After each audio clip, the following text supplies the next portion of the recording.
보죠. 첫 번째는 이제 삼각함수인데, 삼각함수는 삼각비. 삼각비.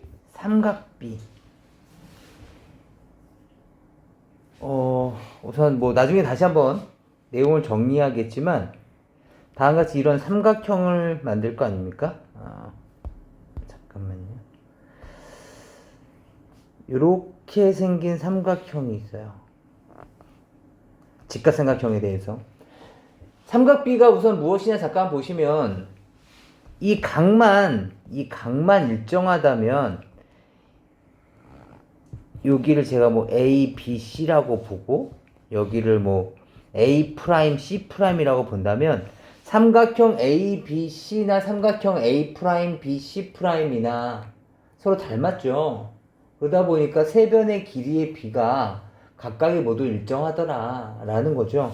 그러니까 뭐 이 길이를 제가 뭐 R이라고 보고, 이 길이를 B라고 보고, 이 길이를 A라고 본다면 R분의 B에 해당되는 거나, 이 길이를 B'이라고 했을 때 R분의 B'이나 그 비율은 일정하더라. 그래서 그걸 계산하는 게 삼각비인 거고, 그리고 삼각비를 잠깐 보면 이렇게 돼 있죠. 뭐 예를 들어서 여기 이렇게 30도짜리가 있어요. 30도짜리일 때, 그리고 45도짜리일 때, 뭐 제가 좀 이따 다시 한번 물어보겠지만 60도짜리일 때 각각에 대해서 사인 값들이 모두 달랐죠. 좀 이따 물어볼 거예요. 사인 값들이 다 달랐었어요. 그래서 얘네들은 각에 따라서 달라지는 거죠. 그래서 얘네들 제가 y 값이라고 생각해 본다면, 각이 달라질 때마다 이 값이 달라지는구나. 그럼 얘네들 사이에 관계가 있지 않겠습니까? 그 관계를 우리는 삼각함수라고 부를 것이다 라는 얘기고요. 그렇다면 삼각함수에 대한 변수는 결국엔 각인 거죠. 그래서 우리는 이 각에 대해서 좀 알아보셔야 되겠다라는 거죠. 그런데 지금 우리가 이때까지 봤었던 삼각비에 사용되는 각들은 모두 0도서부터 시작해서 90도까지예요. 그런데 우리는 삼각함수를 그리면 어디다 그리겠어요? 좌표 평면에 그리지 않겠습니까? 맞아요. 그렇다면 지금 정의역에 해당되는 게 뭐 세타 또는 뭐 x 뭐 이렇게 주어져 있었다면, 좌표 평면에 우리가 삼각비를 표시를 하려면, 결국에 삼각함수를 정의를 내리려면 x가 그냥 단순히 0에서부터 90도까지만은 할 수가 없을 거 아니에요. 이것보다 더 큰 숫자도 필요할 거고요. 또 부호가 플러스도 있겠지만 또 뭐도 있겠어? 마이너스도 존재할 거라는 거죠. 그렇다면 우리가 지금까지 사용했던 각들을 좀 뭔가 새롭게 정의를 좀 내려야 되지 않겠느냐라는 겁니다. 그래서 우리는 여기에서 어떤 것을 배우게 되시냐면, 첫 번째, 각에 대해서 이제 새롭게 정의를 내릴 겁니다. 어떻게 각을 정의를 내릴 거냐면, 지금서부터는 그 전까지는 한 점을 지나고 있는 두 개의 반직선이 있었어. 얘네들이 이루는 이 공간, 이 도형을 우리는 각이라고 부를 거야 라고 했었는데, 이젠 그게 아니라 두 개의 반직선이 원래 같은 방향을 이렇게 하고 있었던 거예요. 근데 얘네들이 이게 점점점 이렇게 벌어지는 거죠. 그러니까 얘는 가만히 있고 얘만 이렇게 벌어지는 거예요. 그럼 공간이 생겨나고 이 공간이 점점점 변하고 있다는 느낌 드세요. 그래서 이것을 우리는 각이라고 얘기할 거라고. 두 개의 반직선이 처음부터 딱 각을 유지하고 있었던 것이 아니라 같이 일치하고 있다가 점점점 각이 벌어지는. 이해되실까요? 그래서 각도 계속 변하는구나 라는 것도 생각할 수 있을 것이고, 그리고 방향성이라는 것도 시계 반대 방향으로 움직이는 것을 플러스라고 얘기를 할 거고요. 그 다음에 시계 반대 방향으로 움직이게 되는 부분을 마이너스라고 얘기를 할 거예요. 그러니까 우선 얘네들은, 만약에 여기가 예를 들어 60도예요. 그렇다면 얘는 플러스 60도만큼 같다고도 얘기할 수 있는 거겠지만, 야, 너 뻥치지 마! 너 마이너스 300도 움직인 거지! 라고 얘기할 수도 있을 거라는 거죠. 이해할 수 있을까요? 그리고 우리가 얘네들이 지금 얘가 점점점 각이 벌어지고 이렇게 이게 돌지 않겠습니까? 이렇게 한 바퀴 돌고 다시 돌아와서 다시 또 돌 수도 있지 않겠습니까? 다시 말하면 그냥 이렇게 360도까지만 돌면 아까 얘기했듯이 좌표 평면 내에서 야 0에서부터 90까지 아니야? 이게 아니라 360까지 있는 거란다. 여기까지만 정의 내릴 거야. 이렇게 되면 이건 함수화 될 수가 없죠.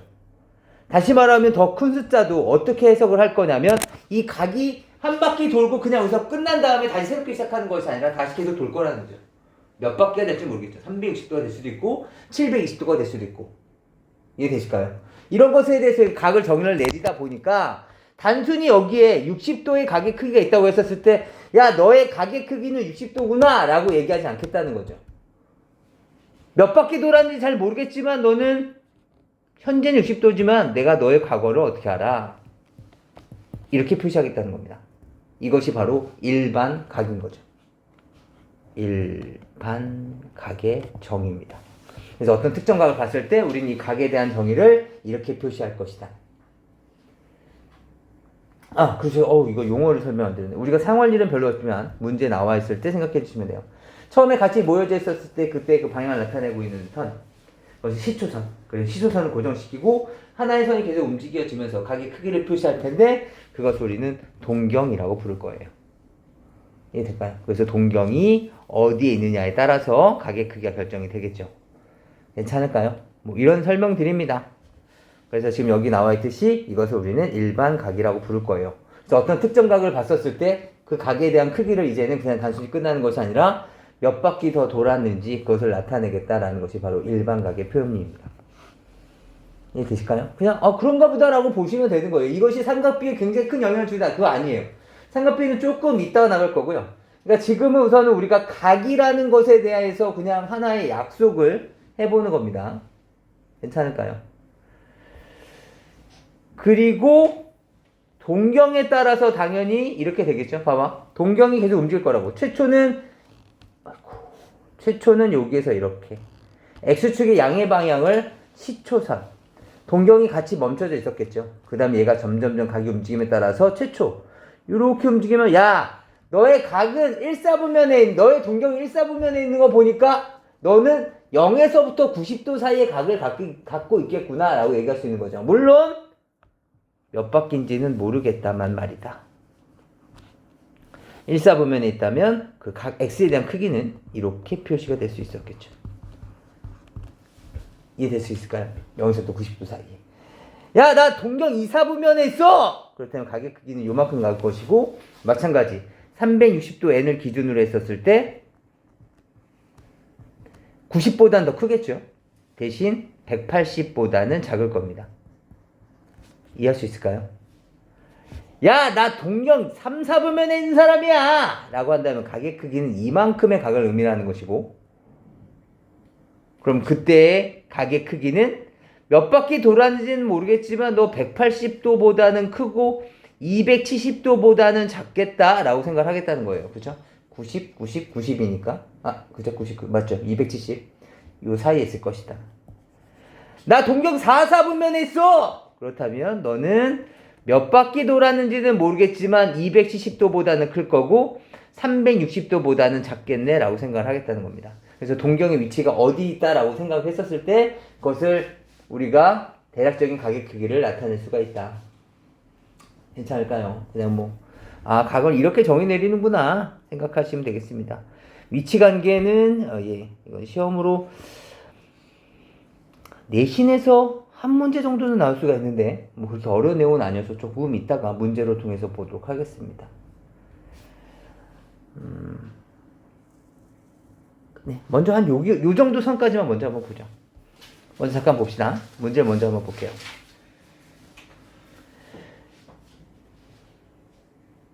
360도 n 플러스 알파라고 했었을 때 이 알파의 값이 제일 작은 것은 얼마입니까를 묻고 있는 거예요. 이건 그냥 단순 계산입니다.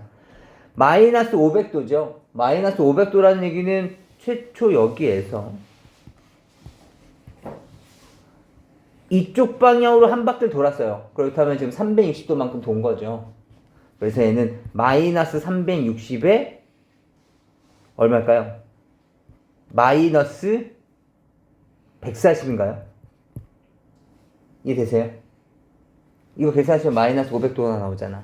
그런데 조심하셔야 될 건 이 알파 값을 뭐라고 하겠다고 지금 우리는 0에서부터 360 사이에 돌 거니까 알파는 마이너스 140이다 라고 얘기할 수가 없죠. 그렇다면 얘는 이렇게 생각하겠다는 거죠. 야, 한 바퀴 더 돌았다고 쳐.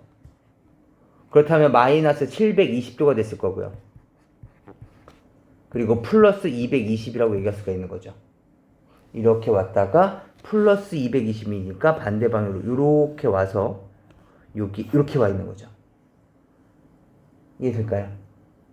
그래서 얘는 얼마가 되는 거야? 220이 되는 거죠. 알파 값이. 괜찮아? 얘를 이런 식으로 비교를 하겠다는 거예요. 400도는 360도 한 바퀴 돌았고 플러스 40도가 되겠다라는 거죠. 이해될까요? 이런 식으로 해서 하나씩 다 계산해 주시면 되는 겁니다. 뭐 마이너스 300은 마이너스 360을 기준으로 해서 플러스 60이 됐을 거고, 얘도 마이너스 360을 기준으로 해서 플러스 260도가 됐을 거고, 뭐 700도는 360도를 기준으로 해서 340도만큼 도는 거죠.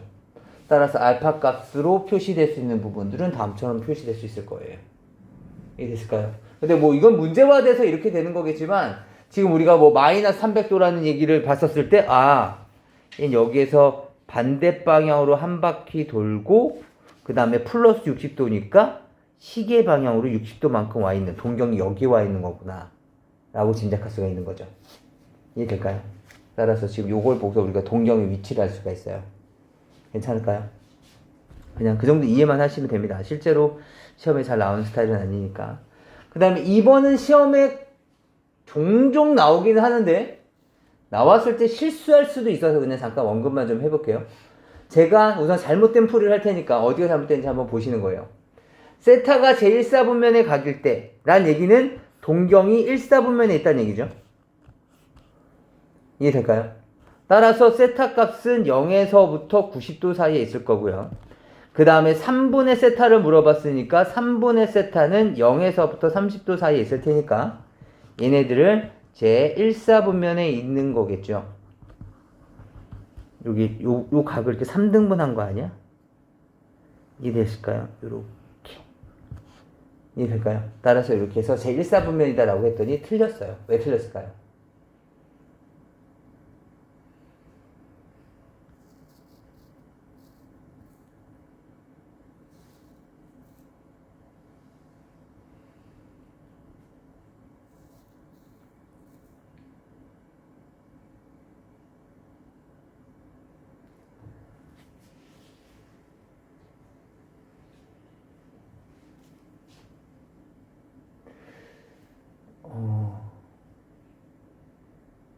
제가 예전에 요 방학 시작하고 얼마 안 됐던 것 같은데, 제가 요즘 계속 아침 10시에 오다 보니까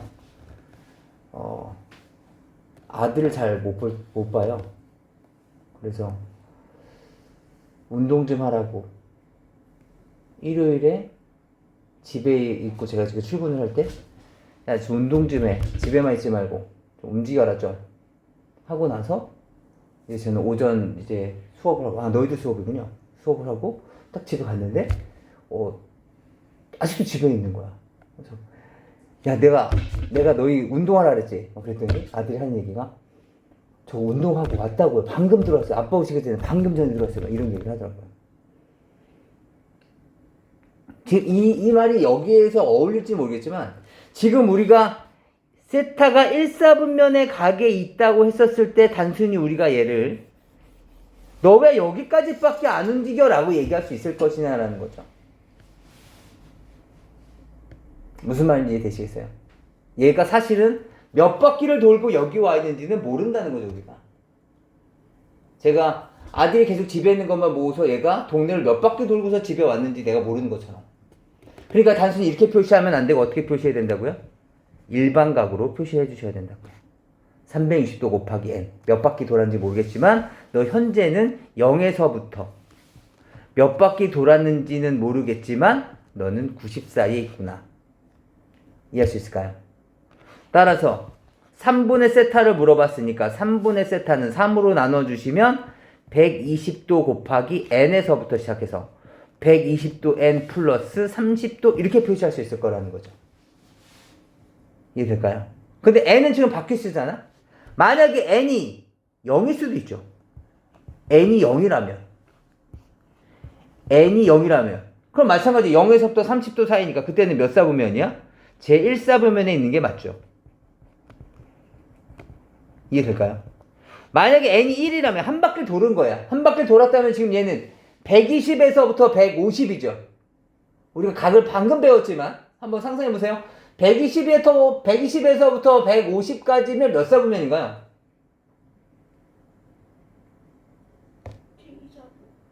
120에서부터 150이면 몇 사분면? 제2사분면이죠. 제2사분면. 지금 여기가 0에서부터 90이고요. 여기는 90에서부터 180이잖아.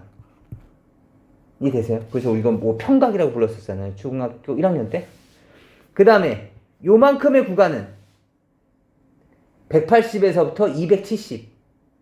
그 다음 여기는 270에서부터 360. 동경이 여기 사이에 놓여져 있다면 물론 실제 각은 요만큼을 나타내고 있는 거죠. 그럼 n이 1이라면 제2사분면에 있다고 얘기할 수 있을 거고요. n이 2라면 240에서부터 시작해서 270까지 있는 거죠. 그럼 몇 사분면일까요? 240에서부터 시작해서 270이니까 그래서 제3사분면. 바퀴수가 3바퀴라면 360도가 됐겠죠? 그럼 한 바퀴 돌고서 계산된 것이 됐을 테니까 다시 제1사분면으로 돌게 되는 거죠. 다시 n이 4라면 제2사분면. 뭐 이런 식으로 계속 반복될 거란 말이죠. 따라서 우리가 정답은 제1사분면, 2사분면, 3사분면까지 존재할 수 있겠습니다. 이해할 수 있을까요? 거기 좀 표시해 주시고 시험에 아주 자주 나오는 스타일은 아니지만 시험에 나오면 우리가 실수하기가 좋다. 아시겠죠? 조심하셔야 돼요. 우리 이거는 중간고사 범위에 해당됩니다. 아마 보통 학교마다 조금씩 다르지만 삼각함수의 그래프 이전까지가 보통 그 중간고사 범위예요. 그래서 지금 우리가 곧 몇 달 후에 만날 문제들입니다. 아, 몇 달이 아니군요. 이제 한두 달? 괜찮을까요? 뭐 이런 내용들이에요. 지금은 그냥 이런 각을 이렇게 설명할 수도 있구나 라고 생각하시면 돼요. 너희들한테 일반각이라는 것에 대해서 좀 익숙해지기 하기 위한 그냥 문제를 만들었다. 그런 용도의 문제다라고 생각해 주시면 돼요. 이거 삼각함수에 큰 영향을 주진 않습니다. 세타와 5세타를 나타내는 두 동경이 일치할 때, 근데 세타가 지금 0에서부터 360도 있는 각이니까 아무래도 5세타가 좀 더 큰 각이겠죠. 그런데 얘네들의 두 동경이 일치한대요.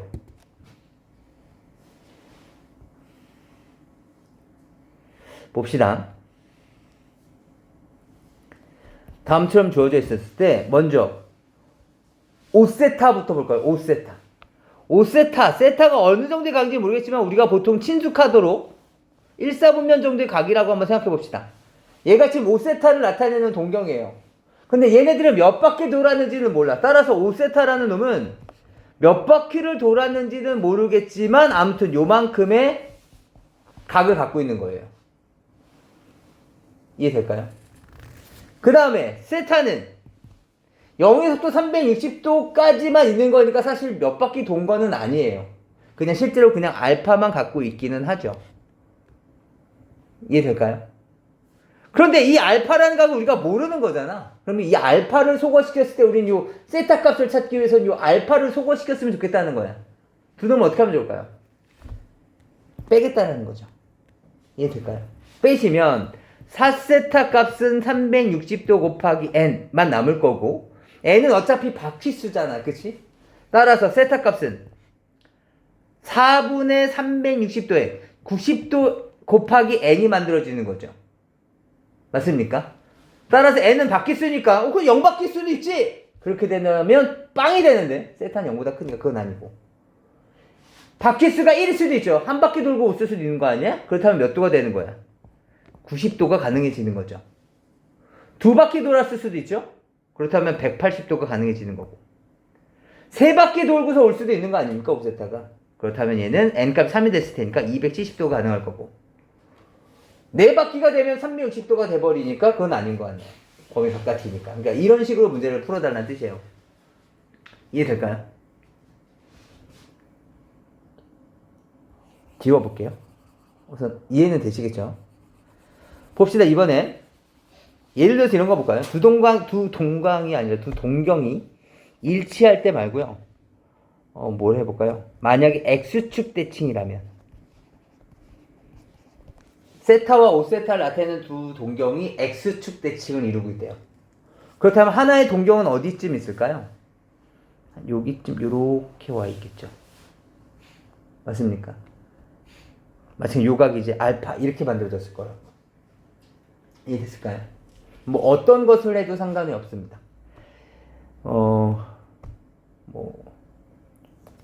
얘를 5세타라고 한번 해볼까요? 얘가 세타에 대한 동경이에요. 그럼 5세타에 대한 동경은 어떻게 표현할 수 있을까요?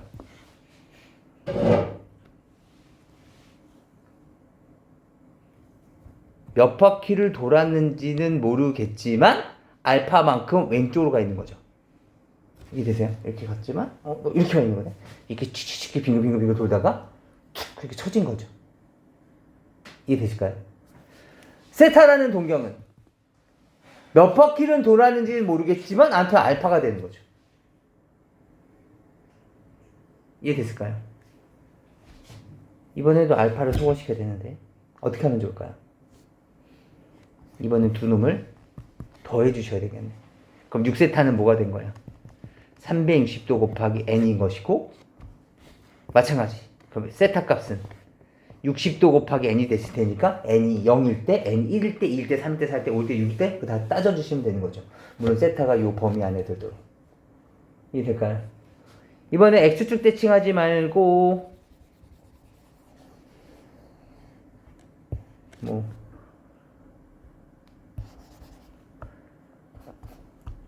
Y축 대칭도 한번 해볼까요? Y축 대칭이면 세타가 여기 있으면 5세타에 대한 동경한 요쯤 와 있을 것 같고요. 그쵸? 요쯤 와 있을 것 같고 요각이 알파쯤이 됐겠죠. 맞습니까? 그럼 얘도 이렇게 되겠죠.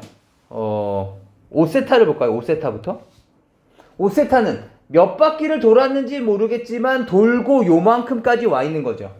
그럼 마찬가지 360도 곱하기 n에다가 플러스 요만큼인데 요만큼은 어떻게 표시할까요?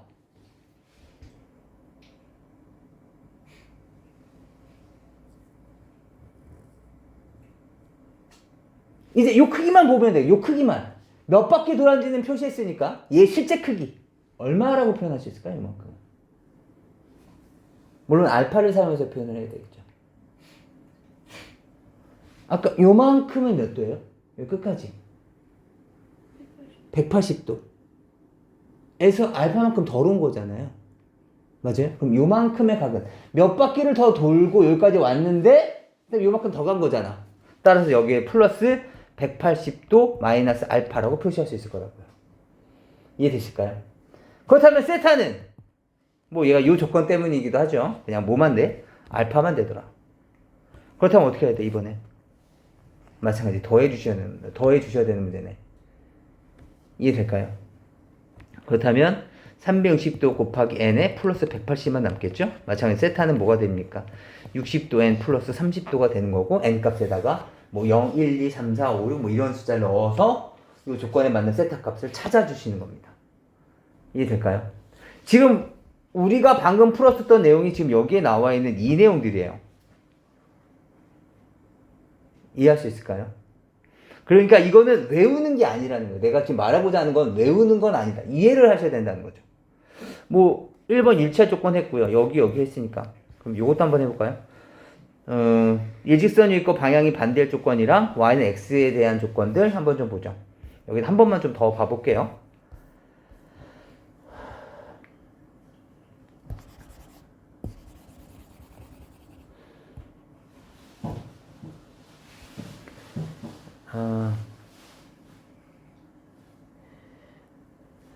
이번엔 두 동경이 일직선상에 있고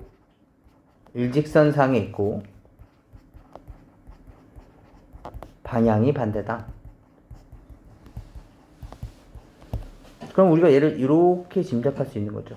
야, 너 한 요쯤 있나 보구나. 이렇게. 이해 됐을까요? 물론 요 각이 알파가 됐겠죠. 막곡지 각의 성질에 의해서. 봅시다. 5세타는 몇 바퀴를 돌았는지는 모르겠지만 여기까지 왔다가 빙글빙글 돌다가 여기까지 왔다가 요만큼을 더 간 거죠. 요만큼을 더 간 거예요. 맞아요? 이 검은색 요 각은 어떻게 표현할 수 있을까요? 플러스 에. 그렇죠. 180에다가 알파만큼을 더 간 거죠. 그리고 세타는 뭐 그냥 알파인 거고 뭐 지금이야. 그럼 어떻게 하면 될까 이번엔? 두 각을 뺀다면 360도 곱하기 n에 플러스 180만 남게 되는 거고 세타 값은 90도 n 플러스 45도 이렇게 나와 있겠네요. 마찬가지 n 값에다가 1, 2, 3, 4, 5 이런 거 넣어주시면 우리가 원하는 세타 값을 찾을 수 있을 것이다. 하나만 더 해볼게요. 제가 지금 한 문제에 대해서 너무 집착하는 것 같아서 이거 정말 중요한 거다 그렇게 생각하시는 건 아니죠. 지금 그냥 각이랑 친해지기 위해서 하는 거예요. 이번엔 두 동경이 뭐 y는 x에 대해서 대칭일 때 뭐 이런 거 한번 봅시다. 그럼 이번엔 너도 좀 오랜만에 지워야 되겠네요. y는 x가 이렇게 있어요. 그렇다면 여기에서 하나의 동경이 뭐 그래 좀 보기 좋게 너를 알파라고 합시다. 알겠지? 그 다음에 얘는 세타에 대한 동경이에요. 5세타에 대한 동경은 y는 x에 대한 대칭이니까 아이고 요렇게 됐을까요? 요번엔 여기가 알파가 아니라 여기가 알파여야 되는 거죠. 여기가 알파여야 돼요. 얘가 5세타에 대한 동경이었다 생각해보자. 이해 될까요? 그렇다면 5세타는 어떻게 표시하면 될까요? 몇 바퀴 돌았는지는 모르겠다만 돌고 나서 요만큼 더 간 거죠. 이해 될까요? 이건 몇 도라고 얘기할 수 있을까요?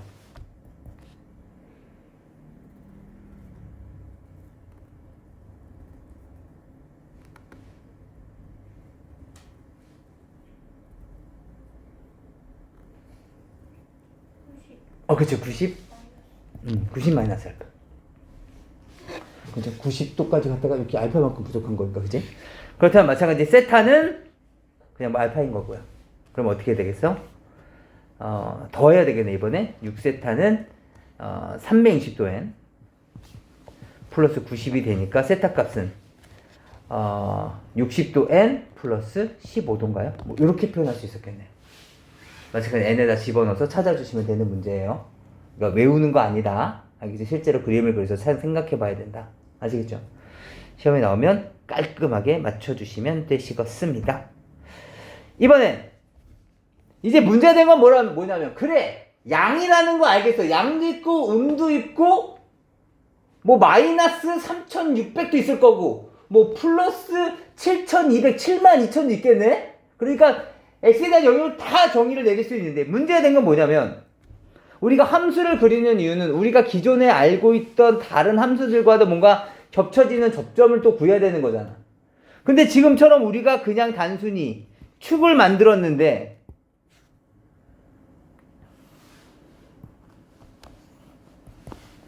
x축의 각도가 여기가 0도, 30도, 60도 이렇게 되어버리면 삼각함수는 그릴 수 있을지언정 다른 함수와의 연계가 불가능해지잖아. 왜냐면 다른 함수들은 모두 다 실수였다고. 그렇다면 이 각들을 실수화를 할 필요가 있겠네? 라는 생각이 든 거죠.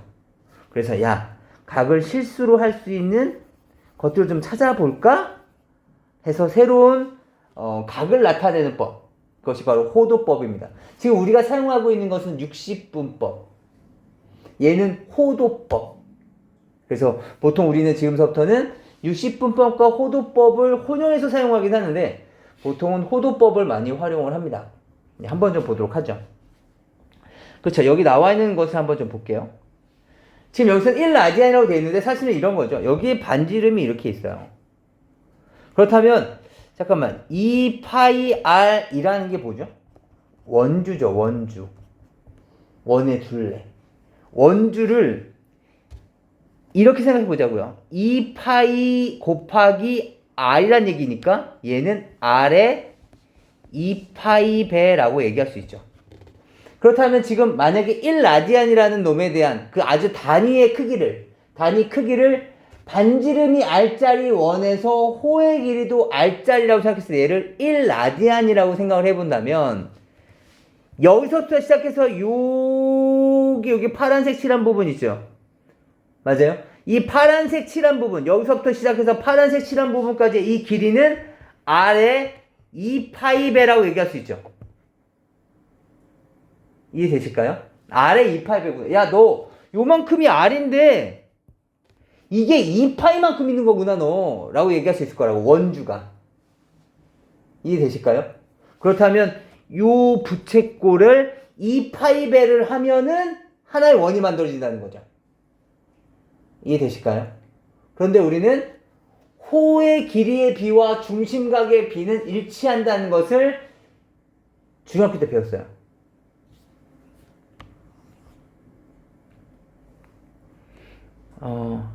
얘가 60도. 볼게요. 중학교 때 배웠었던 내용이에요.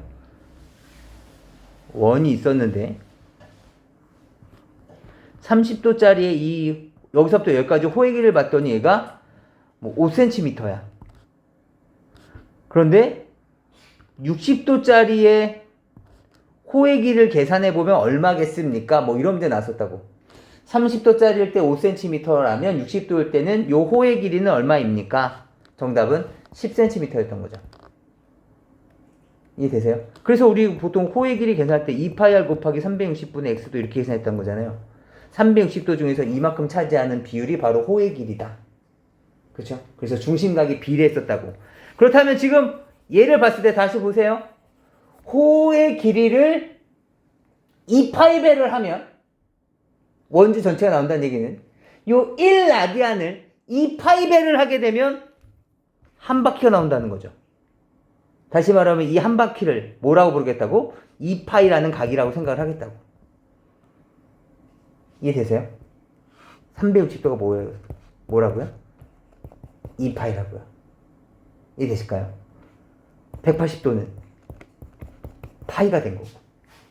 그렇다면 수직선상에 나타날 수 있었던 우리가 뭐 90도짜리도 있고 180도짜리도 있고 270도도 있었을 거고 여기에 360도도 있었을 텐데 이만큼의 길이가 뭐랑 똑같을 거라고요? 파이랑 똑같을 거라고요. 파이가 얼마죠? 3.14159 이렇게 나가잖아요. 다시 말하면 이 180도 자리에 이제 대신 여기에 파이라는 숫자를 적자고요. 그렇다면 분명히 여기 어딘가에는 3이 있었던 거고 여기 어딘가에는 4가 있었던 거죠. 이해될까요? 그렇다면 이제부터는 요 60분법으로 나뉘어져 있던 각도를 이 호도법을 이용을 해서 모두 다 실수화시킬 수 있다. 물론 파이라는 숫자가 보통 많이 붙긴 하겠지만 따라서 도라는 단위가 붙지 않으면 30도, 180도 이렇게 도가 붙지 않으면 단위는 얘가 파이가 됐을 거고요. 그래서 보통 단위는 라디안, 호도법의 단위인 라디안을 사용하는데 우리가 각이라는 것을 확실히 알 때는 굳이 단위를 붙이지 않더라도 너는 각이구나, 파이 라디안이란 각이구나, 또는 너는 실수구나 라고 생각을 할 거예요. 그래서 단위는 꼭 붙이진 않습니다. 30도는 그럼 뭐가 됐을까요? 6분의 파이쯤 됐을까요? 그래서 이 호도법을 사용하게 되면 우리가 실수할 수 있다라는 내용이 여기 쭉 나와 있고요. 지금 여긴 1라디안은 뭐 파이분의 180도, 1도분의 180분의 파이 라디안 헷갈려. 따라서 그냥 이것만 생각합시다. 파이는 180도. 이것만 생각하시는 거예요. 파이는 180도. 알겠지? 여기는 파이 라디안이죠, 물론. 파이 라디안은 180도라고요. 알겠죠? 1라디안이 뭔데요? 라고 물어본다면 양변을 파이로 나누시면 되겠죠. 이해될까요? 1도가 얼만데요? 그럼 180으로 나눴다는 얘기잖아요. 그죠? 그럼 얘는 180분의 파이 라디안이 되는 것이 되겠죠. 이해되실까요? 따라서 다른 거 외우지 말고 딱 요것만 외우시는 겁니다. 라드는 생략할 수 있다고, 파이는 180도. 아시겠죠? 이것만 기억하시는 겁니다. 거기다 좀 적어놓을까요? 파이는 180도. 파이는 180도. 파이는 180도. 꼭 기억을 해주셔야 돼요. 승재 빨리 적어놔. 연습 정말 많이 해주셔야 돼요. 익숙해지셔야 되기 때문에. 파이는 180도. 그렇기 때문에 뭐 나중에 우리가 뒤쪽에서 나오긴 하겠지만 지금 이런 각들을 봤었을 때 사실 우리가 30도를 실제로 6분의 파이로 바꿔야 되고 45도를 4분의 파이로 바꿔야 되고 사실 그렇지는 않아요. 그런데 문제 자체에서는 보통 호도법이 주어지거든요. 문제 자체에서는 이런 호도법의 각이 주어져요. 그러면 우리가 아무래도 지금 초등학교 6학년 때부터 초등학교 6년, 중학교 3년 총 9년 동안 60분법에 익숙해져 있지 않습니까?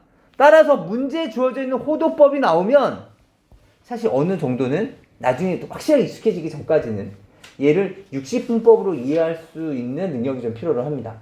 좀 빠르게 그것도. 물론 얘가 익숙해지려면 더욱더 좋은 거겠지만 이해할 수 있을까요? 그래서 둘 사이에 대한 관계를 어느 정도는 좀 암기도 좀 해두셔야 된다. 또는 익숙해지면 또 자연스러워지는 것이고 또는 헷갈린다면 6분의 8가 몇 도인지 헷갈려요. 그럼 파이 대신에 180도로 그냥 넣으시기만 하면 되죠. 이해되실까요? 그래서 뭐 약분해 주시면 30도가 나오는 거니까 괜찮을까요? 뭐 이러한 내용이다 생각하시면 되겠습니다. 그리고 또 외워야 될 게 또 있는데요. 이 삼각함수 단원 자체가 좀 외워야 될 게 좀 많아. 그래서 좀 접하기는 어려운데 대신 문제 자체는 아주 심하게 어렵지는 않아. 그러니까 그 전에 나눴던 그 프린트 봤어요? 지수로그 함수 프린트 같은 경우에는 지수로그 함수에서는 수능에서도 그런 필러 문제들은 유리무리 함수로 나온 경우가 꽤 있어. 근데 삼각함수로 삼각함수로 킬러 문제를 내기는 쉽지가 않아. 너무 깊게 들어가 버리니까. 그러다 보니까 그렇게 문제 난이도 높지가 않아. 대신 우리가 외워야 되고 익숙하게 할 거는 굉장히 좀 많지. 그죠? 약간의 좀 차이가 있어. 지수로그 함수는 우리가 좀 다가가긴 편했는데 심한 문제를 다루게 되면 좀 많이 부담이 돼. 근데 얘는 내용은 좀 많아서 조금 어렵게 느껴지고 외워야 될 것도 많은데 실제로 문제를 풀다 보면 좀 꽤나 좀 잘 풀리는 좀 그런 느낌이 드는 단원이야. 그래서 또 결국에는 외워야 된다. 뭐 이런 얘기입니다. 잠깐 봅시다. 이 호의 길이 있죠? 아까도 봤지만 이 세타 봐봐. 각도 표시 있어? 몇 도 이런 표시 없죠? 그럼 이 세타는 뭐다? 라디안이다. 호도폭각이라는 뜻이에요. 그렇다면 봐봐. 여기에 지금 여기에 예를 들어서 요만큼이 R이었다고 생각해 봅시다. 요 놈을 우리 뭐라고 그랬어? 1라디안. 맞니? 근데 얘가 지금 1라디안이 몇 배가 된 거야? 세타 배가 됐으니까 얘가 세타가 됐겠지. 그렇다면 호의 길이도 뭐가 돼야 돼? 세타 배가 돼야 된다고. 이해돼? 따라서 L은 뭐야? R세타가 된 거죠. 이해돼? 다시. 우리는 호도법에서 1라디안에 대한 크기를 반지름과 호의 길이가 같아지는 요 각의 크기를 1라디안이라고 한다 그랬었어. 알겠지? 근데 이 빨간색 부채꼴이랑 지금 이 뭐라 그러냐? 이 보라색 같은 이 부채꼴을 비교해 본다면 각이 1이 아니라 세타가 됐다는 얘기는 1 곱하기 세타가 됐다는 얘기가 아니야. 세타배가 된 거라고, 각의 크기가. 그러니까 호의 길이도 어떻게 돼야 돼? 요 R에서 세타배가 돼서 R 곱하기 세타가 돼야 된다고. 이해되니? 호의 비와 중심각의 비는 일치하니까. 따라서 L은 R 곱하기 세타, R 세타가 된다라는 거죠. 이해할 수 있을까요? 그래서 결국엔 암기를 해 주셔야 됩니다. L은 R세타, L은 R세타, L은 R세타. 괜찮을까요? L 구하는 공식은 뭐였죠?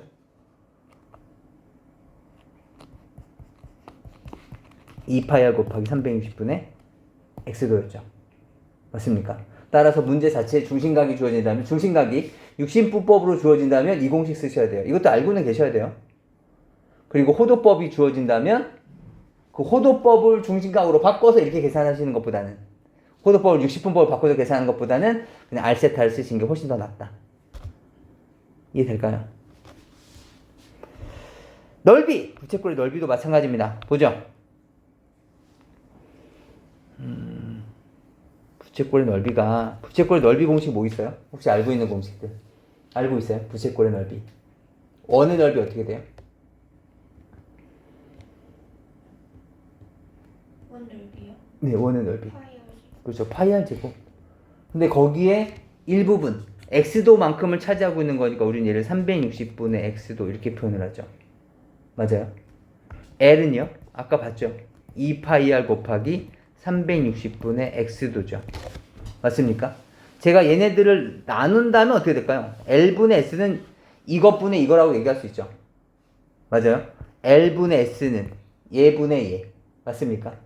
그럼 약분해 주시면 얘 약분됐을 거고 360분의 X도 자체가 파이 약분됐을 거고요. R 하나 약분됐겠네. 맞습니까? 그럼 2분의 R, 2분의 1 곱하기 R만 남았겠죠. 양변에 L을 곱한다면 S는 2분의 1 RL이라는 공식이 있었을 거라고. 그래서 여기까지는 중학교 1학년 때 외웠던 공식이에요. 2분의 1 RL, 2분의 1 LR 뭐 이렇게 다 외웠던 공식이에요. 그런데 거기에 L이 아까 R세타라고 했었죠. 맞아요? 그래서 2분의 1 R제곱 세타가 더 추가가 됩니다. 그래서 부채꼴의 넓이 구하는 공식은 2분의 1 R제곱 세타, 2분의 1 RL. 보통 우리가 많이 사용하는 게. 물론 우린 여기에서 또 모두 좀 알았으면 좋겠어? 알았으면 좋겠다라기보다는 알고 있는 것도 있어야 되겠다. 혹시라도 60분법이 주어지면 이걸 쓰셔야 되는 거라서. 이해되실까요? 거기다 좀 표시 좀 해볼까요? 이 중간과정은 그냥 외워라 라고 하기 미안해서 그냥 제가 지금 증명해 드리는 거예요. 결론은 그냥 암기하셔야 돼요.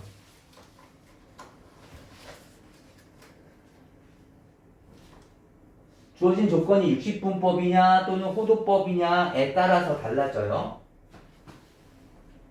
사용해야 될 공식들이. 뭐 당연히 2분의 1 RL은 L은 호의 길이다 보니까 60분법으로 주어지든 호도법으로 주어지든 2분의 1 RL은 변함이 없겠습니다. 괜찮을까요?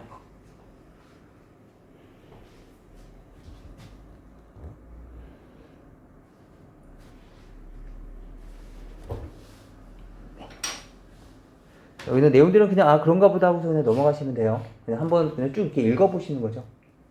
심심하실 때 잠 안 오거나 그럴 때 한번 쭉 읽어보시면 더 나으실 겁니다. 문제를 한번 보도록 하죠.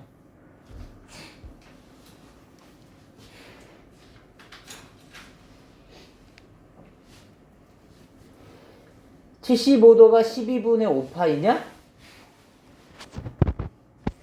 75도를 180으로 나누신 다음에 파이를 붙여주시면 어차피 약분돼서 그냥 75도만 남거든요. 그래서 180분의 파이를 곱한다고 생각하시면 돼요. 180으로 나눈 다음에 파이를 곱해주시면 얘가 나와요. 이해될까요? 그래서 맞는지 안 맞는지 보시면 되겠고, 얘도 마찬가지. 180으로 나눈 다음에 파이를 붙여주시면 얘가 나오는지 확인해 보시는 거죠. 이해될까요? 얘도 똑같은 방법으로. 그 다음에 12분의 파이는 15도니까 뭐 파이에다가 180을 넣어줘서 약분해 주시면 되는 거죠. 여기서도 파이를 넣어줘서 파이에다 180도를 넣어줘서 약분을 해주시면 얘가 나와야 돼요. 이해될까요? 그래서 60분법과 호도법을 바꾸는데 이건 뭐 사람마다 약간씩 다른데 60분법을 호도법을 바꾸는 게 더 쉬워요 라는 친구들도 있고요. 또는 저는 호도법을 60분법으로 바꾸는 게 더 쉬워요 라고 하는 친구들도 있어요. 이것은 각자의 취향입니다. 대신 연습은 해두셔야 되겠죠. 아셔야 되는 거죠. 두 개를 다 해보시면서. 다시요. 60분법을 호도법으로 바꿀 때는 180으로 나눈 다음에 파이만 붙여주시면 돼요. 180으로 나눠서 파이를 붙여주자. 그래도 크게는 변하지 않겠죠. 이게 약분돼서 사라질 테니까 아까 얘기했듯이. 그 다음에 호도법을 60분법으로 바꿀 때는 파이 값에다 180만 넣어서 뭐 약분해 주시면 되겠다. 이해될까요? 정리해 주시면 되겠습니다. 시험에 잘 안 나온다고요? 지금 아직까지 삼각함수 시작되지 않았습니다. 이거 호도법으로 나타내래요. 그죠?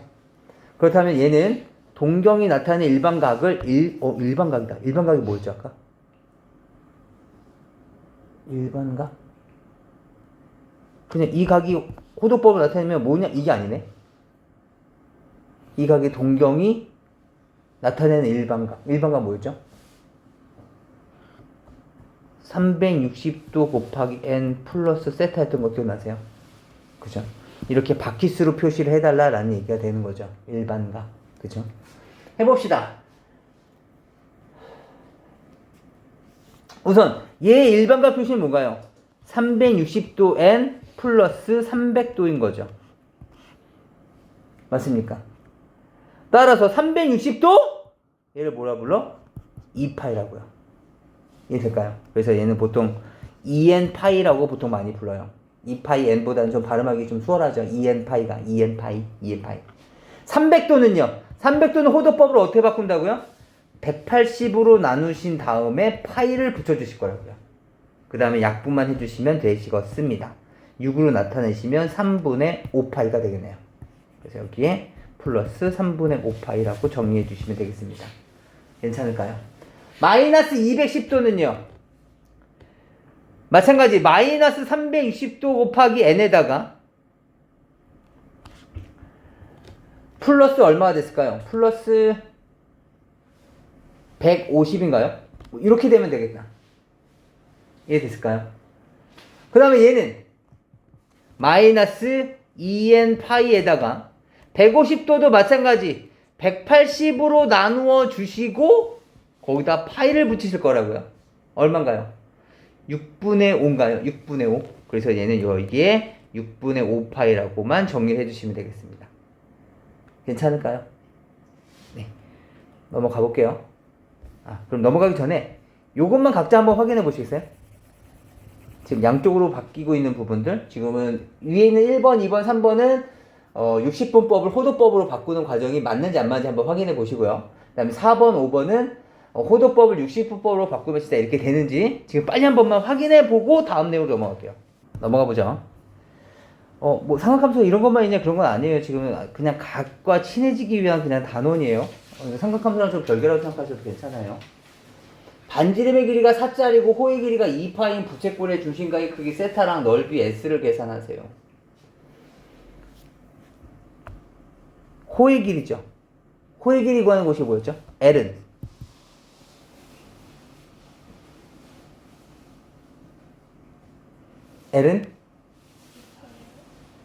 그렇죠. 2파이 r 곱하기 360분의 x인데, 네. 근데 여기서는 세타도가 아니라 그냥 세타잖아, 그쵸? 호도법을 사용한 공식을 기억해달라는 얘기네. 뭐가 있을까요? L은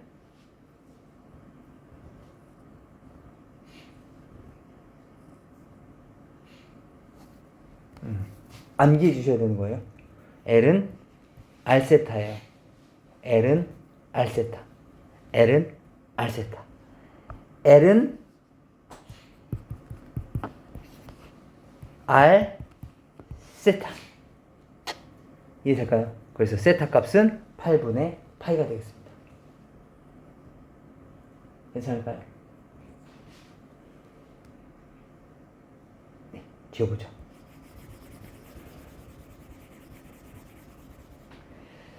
그 다음에 다시 넓이를 물어봤네? 넓이 구하는 공식은 뭐죠?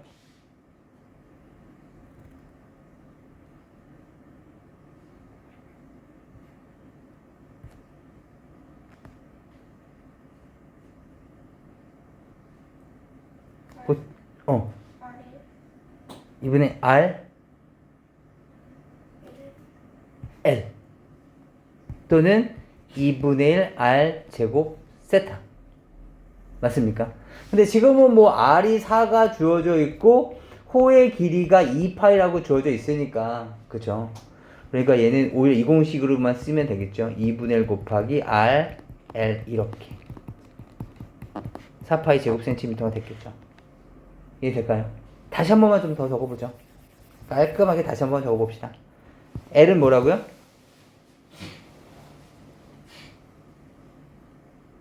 L은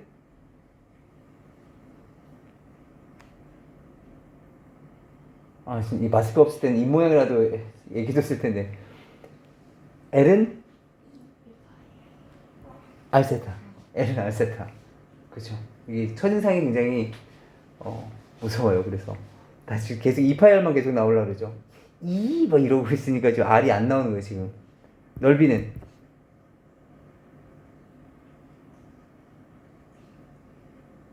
그래서 떠올리려고 하셔야 돼요. 그래서 계속 익숙해지죠. 2분의 1이 붙었고요. Rn 또 2분의 1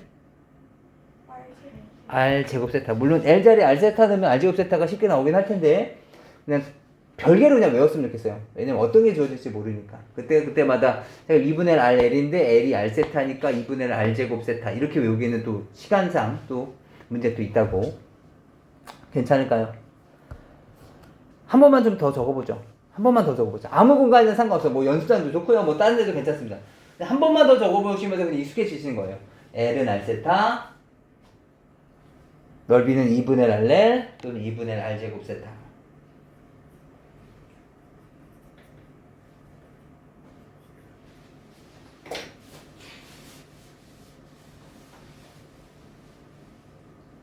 괜찮을까요? 봅시다. 둘레 길이가 8짜리 부채꼴의 최대 넓이랑 그때 중심각의 크기를 계산해 달라는 건데요. 잠깐만. 부채꼴이라고요? 요렇게 생긴 거죠? 맞아요. 제가 얘를 R2라고 잡는다면 여기는 L2라고 얘기할 수 있죠. 이해되세요? 그럼 여기 주어진 조건은 2R 플러스 L이 8이다 라는 것이 주어져 있고요. 다시 넓이 구하는 공식이 뭐였죠?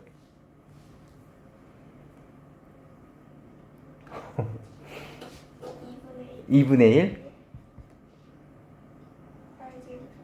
R제곱 세타. 근데 지금은 우리가 주어져 있는 게 또 R과 L이 주어져 있으니까 2분의 1 RL 맞습니까? 얘가 넓이입니다. 근데 잠깐만 너의 최대값을 물어본 거야. 너의 최대값.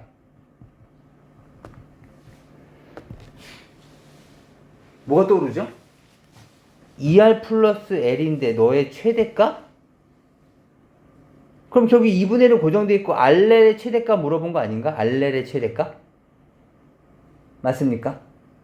2R 플러스 L은 8일 때 RL의 최대값?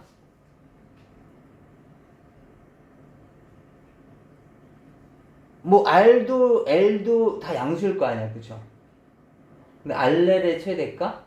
2R 플러스 L이 8로 고정되어져 있을 때 RL의 최대값? 머리 스쳐 지나가는 뭔가가 있어야죠. 뭐가 스쳐 지나가십니까 지금? 응? 응? 아직 환청이 들렸어. 여기 지금 이명이 계속 있어서 아무 말도 안 하시는 건가요? 네.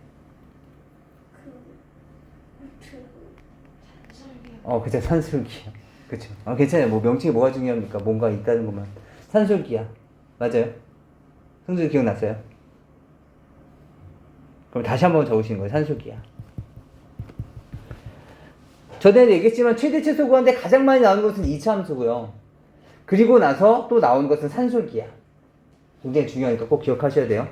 산술기하 평균 다시 한번 생각해 보시죠.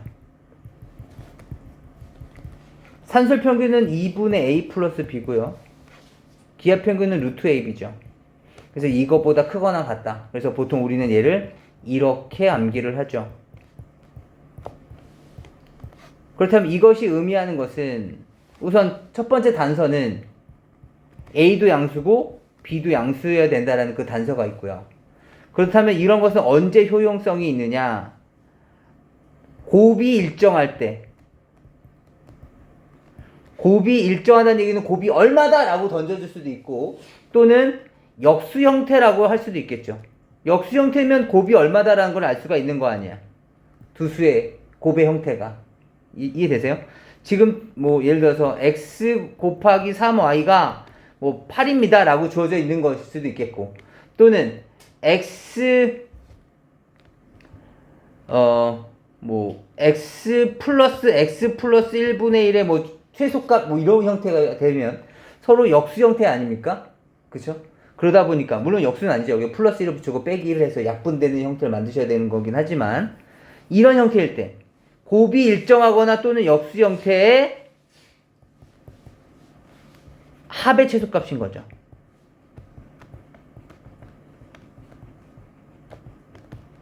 이해되세요?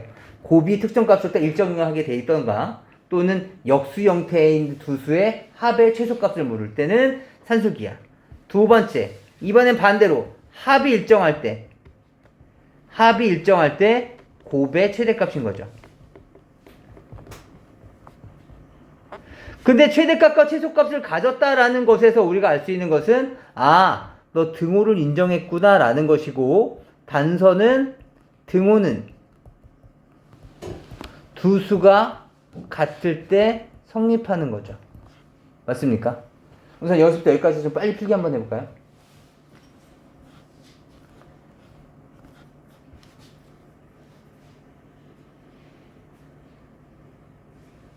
이 문제까지만 한 다음에 조금 쉴 거예요. 조금만 더 집중해줘. 잠깐 보도록 하죠. 이제부터 삼각비에 대해서 좀 배워보죠. 아까도 얘기했지만 삼각비는 그 비율이 일정하다고 하더라고요. 각의 크기가 똑같은 직각삼각형은 어떻게 되든지 간에 그 길이의 비가 일정하더라. 그래서 제가 여기를 뭐 A, B, C라고 잡고 요 각의 크기를 뭐 세타라고 잡읍시다. 이제 세타랑 좀 친해져도 될 테니까. 각각에 대한 길이를 제가 요 길이를 R이라고 잡고요. 여기를 스몰 b, 여기를 스몰 a라고 한번 해볼게요. 그렇다면 세 변의 길이의 비니까 R이랑 B 사이에 대한 관계, R이랑 A 사이의 관계, A랑 B 사이의 관계 이렇게 세 가지의 비가 있지 않겠습니까? 그래서 약속을 한 거야. 나 R분의 B의 비율을 계산할래. 그래서 우린 얘를 우리 처음 배운 거 아니죠 어차피. 사인 세타는 R분의 B 이렇게 표현할 거라는 것이고요. R하고 A에 대한 길이의 비도 나 그냥 R분의 A라고 할래. A분의 R 말고 R분의 A로 할래. 라고 했던 게 바로 코사인 세타인 거고요. 그 다음에 A와 B 사이에 대한 비율도 B분의 A가 아니라 나 A분의 B라고 할래. 가 바로 탄젠트 세타인 거죠. 이해될까요? 그래서 이것은 약속이에요. 세 변의 길이의 비를 너 B 보니까 2대1이더라. 2대1? 그것을 2분의 1이라는 숫자로 만들고 대신 그것을 하나의 기호로 표시하겠다는 거죠. 그것이 바로 삼각비였어요. 이해되십니까? 물론 나중에 이제 우리가 보통 미적분, 이제 수능에서 미적분을 많이 선택을 해요. 그래서 미적분을 만약에 배우게 된다면, 미적분을 배우게 된다면, 왜 R분의 B로만 해? B분의 R은 안 돼? 그래서 B분의 R을 나중에 우리는 얘를 코시컨트라고, 얘는 코시컨트 세타라고 표시를 하기도 해요. 얘네들도 마찬가지 반대인 A분의 R을 시컨트 세타라고 하기도 하고, 그 다음에 B분의 A를 코탄젠트 세타라고 얘기하기도 합니다. 그러니까 얘네들에 대한 비율에 대해서 왜 굳이 이렇게만 해? 라고 할까봐 그냥 참고 삼아서 해요. 수원에서는 전혀 상관이 없습니다. 이거는 딱 요것만 기억하시면 돼요. 그래서 중학교 때는 이렇게 하기도 했었죠. R분의 B야 헷갈려 하지 마. 이거 뭐야? S지? 뭐 이렇게 하면서 했었다고. 이거 C잖아. 코사인이지. 이거 탄젠트지. 이렇게 해서 외우기도 했었는데, 이렇게 외웠을 때에 대한 단점은 뭐야? 도형이 이렇게 예쁘게만 나오지 않는단 말이죠. 막 도형이 뒤집혀지고 막 도형이 찌그러져 있고 한데 막 거기다 이걸 그리고 있을 수는 없는 거잖아. 그러니까 너희들 나름대로 이걸 외우셔야 된다고요. 이해되실까요? 요 세타 입장에서 봤을 때 R은 빗변이야. 사인과 코사인은 무조건 빗변 분해를 시작해. 항상 빗변 분해야. 그 다음에 사인, 코사인, 탄젠트잖아. 사인이 맨 앞에 나오잖아. 그러니까 세타 입장에서는 자기 걸부터 먼저 쓰겠지. 이걸 우린 대변이라고 부르죠. 그래서 사인은 그래서 R분의 B가 되는 거고, 코사인 세타는 R분의 A? 나머지 변이면 뭐였겠어. 그래, A 쓰면 돼. 코사인은 나머지 처리하는 애라고 생각해. 그 다음에 탄젠트 세타는 R을 전혀 사용하지 않는 A와 B로만 비를 나타내죠. 그래서 대변이 A 밑에 대변이 그 밑변을 깔고서 올라와 있게 이렇게 표현을 하는 거죠. 이것을 꼭 자기 나름대로 기억을 해두셔서 도형이 막 뒤집어지고 있고 막 여기 내에서도 막 이런 도형들이 주어져 있었을 때 여기 직각삼각형 보이지? 이 직각삼각형을 요각을 세타라고 했었을 때 뭐 어쩌저쩌리 하면 이것을 찾아낼 수 있으셔야 된다고. 이해되시겠어요? 그래서 꼭 기억해 두셔야 된다. 요거만큼은. 알겠죠? 그 다음에 얘네들에 대해서 또 알아야 될 거를 또 생각했었는데 이것도 있었죠. 나중에 우리가 이 사인 세타가 단순히 B가 아니라 하나의 크기를 나타내는 실수화가 되거든요. 그렇기 때문에 우린 요 공식도 알고 계셔야 돼요. B는 R 사인 세타 이런 애들. 얘도 A는 R 코사인 세타. 얘는 B는 A 탄젠트 세타. 이거 물론 우리는 중학교 3학년 때도 했었어요. 뭐 이렇게 주어져 있었을 때 여기가 30도야. 여기 길이가 2야. 그렇다면 요 길이는 2 사인 세타로 표현했었죠. 이 길이는요, 2 코사인 세타로 표현했었던 거예요. 그러니까 우선은 이거는 암기해 두셔야 돼요. 우선 파란색은 무조건 암기를 하셔야 되겠고, 여기다 R씩 곱한 거예요. R씩 곱했고, A씩 곱한 겁니다. 그래서 이거는 좀 알아두셔야 되겠다. 이해될까요? 요걸 이해를 하시면 말이죠.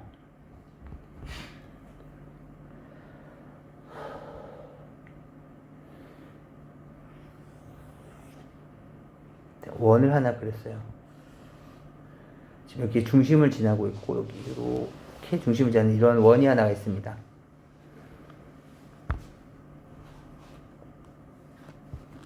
이렇게 나가고 있는데 반지름이 R이에요. 여기 어딘가에 점이 A, B가 있었다고 따져봅시다. 그렇다는 얘기는 얘는 이렇게 수선의 발을 한번 내려볼게요. 점선을 내려볼까요? 수선의 발을 이렇게, 여기도 이렇게 수선의 발을 내리고, 반지름이 R자리니까 뭐 여기도 이렇게 수선의 발을 내리고, 반지름이 R이죠.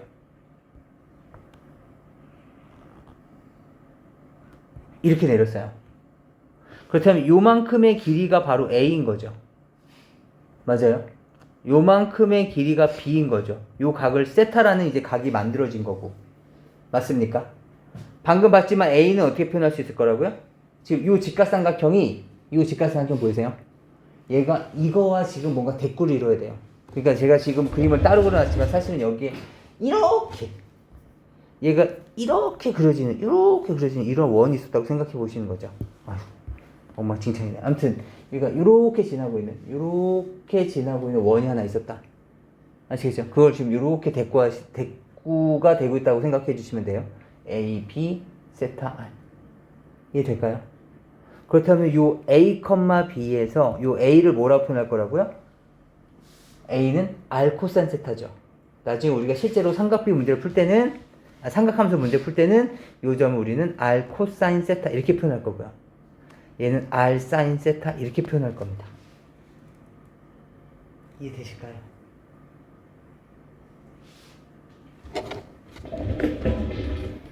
그래서 요 점에 대한 좌표는 R 코사인 세타, R 사인 세타가 된다. 그 원리는 요것 때문에 생각해 주시면 될 것 같아요. 이해될까요?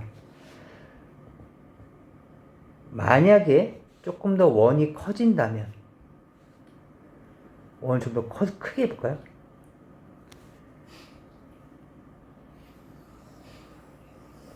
좀 더 원이 커졌어요.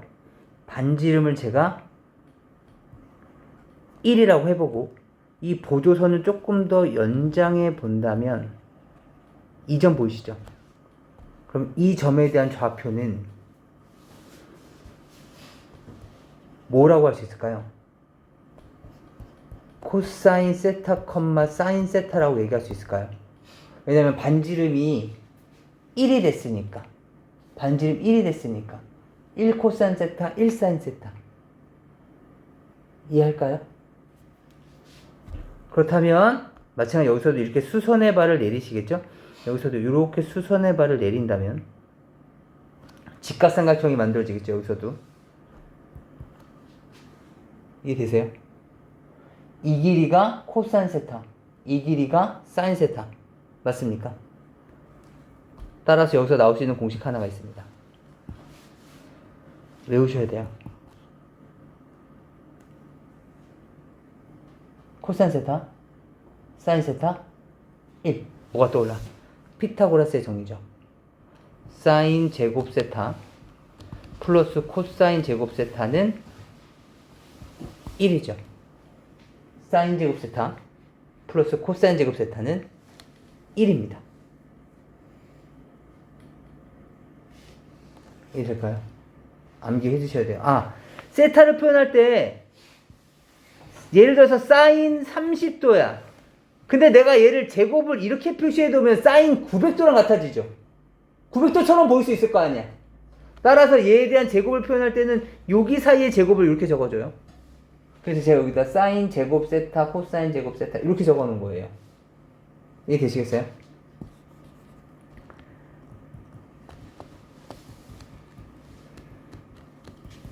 그리고 두 번째 공식 하나가 더 있는데요. 여기 보세요. 여기 보세요. 방금 여기 본 것처럼 얘가 지금 코사인 세타의 길이고 여기는 사인 세타라고요. 그런데 이 직각삼각형에서도 뭐가 있겠어요? 탄젠트 값이 있겠죠? 맞습니까? 이 삼각형에서도 탄젠트 값이 있을 거 아니야. 이 삼각형에서도. 탄젠트는 빗변을 사용하지 않고 이거분의 이거였단 말이죠. 맞아요?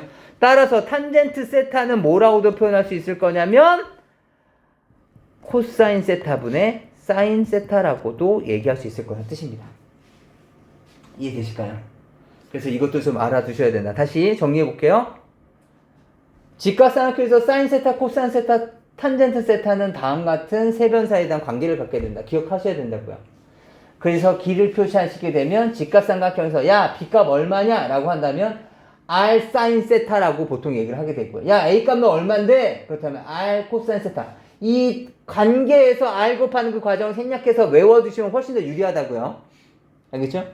그래서 얘네들을 좌표 평면으로 표현하면 이제 원 내에서 원의 중심에서 여기 있는 애들이 바로 R 코사인 세타, R 사인 세타로 점을 표시할 수 있을 거라는 뜻이고요.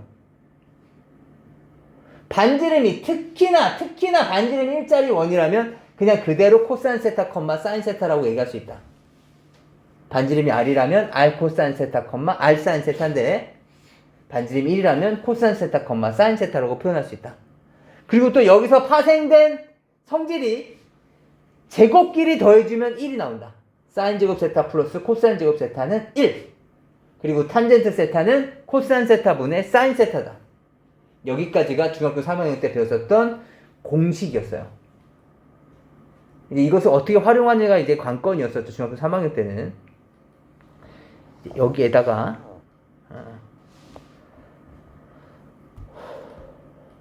이것만 좀 연습해보자.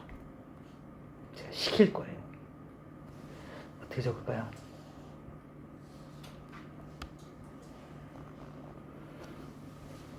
사인, 코사인, 탄젠트가 있고요. 0도, 30도, 45도, 60도, 90도. 물론 우리는 이제 일반각을 배웠으니까 막 270도도 나오고 180도도 나오고 하겠죠. 근데 우선 최소한 여기만큼은 암기를 해두셔야 돼서. 사인 0도 얼마입니까? 하나씩 잡고 하자. 우선 난 사인은 자신 있다는 사람.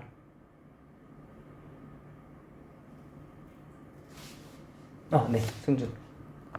0. 0. 2분의 2분의 1. 2분의 루트 2분의 루트 2. 2분의 2분의 루트 3. 1. 정답이에요. 사인이 나왔으면 코사인은 쉽지 않습니까? 코사인 자신 있다는 사람. 네. 불러주세요. 1. 2분의 루트 3. 2분의 루트 2. 2분의 1. 0. 이걸 반대죠. 그래서 사인 값은 점점점 커지죠. 2분의 1, 2분의 루트, 2분의 루트 3, 2분의 루트 4. 다 보니까 1이 된 거죠. 그래서 그렇게 해서 외우는 친구들도 있었어요. 물론 이게 무슨 수학적 증명이 됩니까? 아니, 그런 건 아니에요. 그냥 외우기 쉽게 이렇게 된 거죠. 지금 제가 말한 게 잘 지금 귀에 잘 안 들어오죠. 탄젠트 뭐였지? 이런. 혹시 기억나십니까? 전혀. 네. 탄젠트도 우선 사인은 그래서 계속 증가한다. 이게 나중에 보실 거예요. 사인은 우리가 그래프를 그릴 거거든요. 코사인도 마찬가지. 코사인은 계속 이렇게 쭈그러들죠. 탄젠트는 혹시 기억나는 사람? 기억나는 일부분이라도. 뭐가 있을까요? 0. 0. 3분의 루트 3. 3분의 루트 3. 1. 1. 5. 루트 3. 5. 3. 탄젠트 90도는 못 구합니다. 나중에 되면 만약에 우리가 수투에 대한 표현을 좀 빌려오자면 무한대가 되는 거죠. 너무나 커서 못 구하는 겁니다. 괜찮을까요? 이건 무조건 암기해 두셔야 돼요. 요 놈에 대한 필기를 해 주셔야 되는 부분들입니다. 괜찮을까요?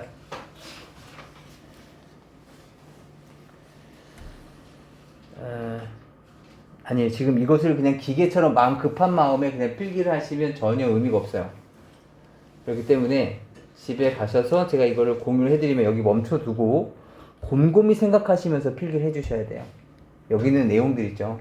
사실 어느 하나라도 빼놓지 않고 외우란 얘기가 아니라 야, 요 부분 설명해봐 라고 하면은 네, 이건 이렇게 돼서 이건 이렇게 되는 거고요.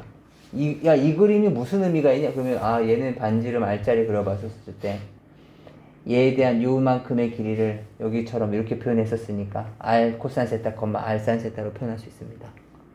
반지름이 1짜리가 된다면 이 점은 1 코사인 세타, 1 사인 세타가 되겠지요. 그러다 보니까 여기 나오는 직각삼각형에서 사인 제곱 세타 플러스 코사인 제곱 세타는 1이 되는 것이고, 그리고 탄젠트 세타는 코사인 세타분의 사인 세타라고 나타낼 수 있습니다. 라고 설명할 수가 있으시면 좋겠어요. 이해되실까요? 그래서 이걸 꼭 반드시 기억해 주시면 좋겠습니다.